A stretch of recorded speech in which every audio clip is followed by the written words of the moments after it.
আসসালামু আলাইকুম ওয়া রাহমাতুল্লাহি বারাকাতুহু। আপনারা সবাই কেমন আছেন?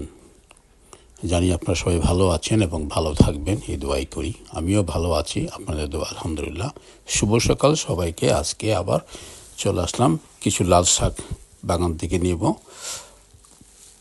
ফ্রেশ ফ্রেশ খাওয়ার ইচ্ছে হলো আজকে,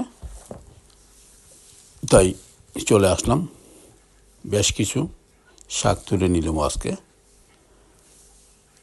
আর কিছু টমেটো পেরলাম, টমেটো প্লাস শসা।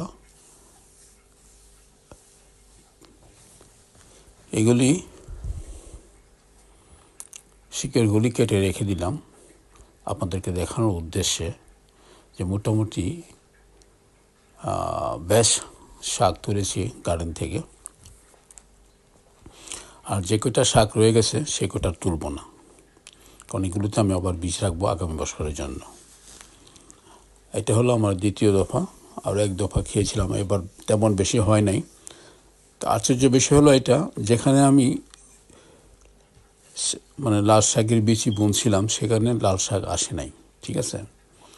যেখানে ধন্যপাতা লাগিয়েছিলাম সেখানে ধন্যপাতাও আসে নাই। কিন্তু গাছ থেকে যেগুলি বাতাসে ছিটে ছুটে বিভিন্ন জায়গায় পড়ছে সেখান থেকে গাছগুলো হয়েছে। আপনারা হয়তো দেখেছেন টাইলসের মাঝখানে যে আপনার হালকা যে মাটি থাকে সেখানে এই গাছগুলো হয়েছে। এবং বাগানের চতুর্পাশে মানে সব জায়গাতেই মানে বিচিগুলো ছড়িয়ে গেল বাতাসে। আর এখানে সব জায়গায় ছড়িয়ে ছড়িয়ে লাল শাক হয়েছিল, অনেক হয়েছিল। সেগুলি মানে এবছর অন্য অন্য তুলনায় কম হয়েছে, কারণ এর আগে তো মাটির ছিল, প্রচুর হয়েছিল এর আগে অনেক।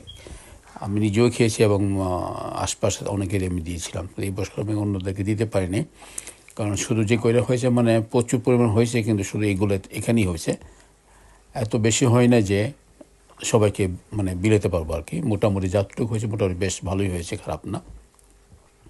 এখনও প্রচুর রেখেছি, বিভিন্ন জায়গায় বড় বড় হয়ে গেছে, সেগুলো রেখে দিলাম, কারণ এখানের বীজগুলো পরে যদি আবার আগামী বছর হয় আর কি, সে আশা। এমনও তো আমি লাগাবোই ইনশাল্লাহ। তারপরও যেমন এবছর মিসিং হয়ে গেল, সেই জন্য চিন্তা করছি ঠিক বিভিন্ন জায়গায় যে গাছগুলো হয়েছে সেই গাছগুলো বেশ বড় আকার হয়ে গেছে, আমি একবার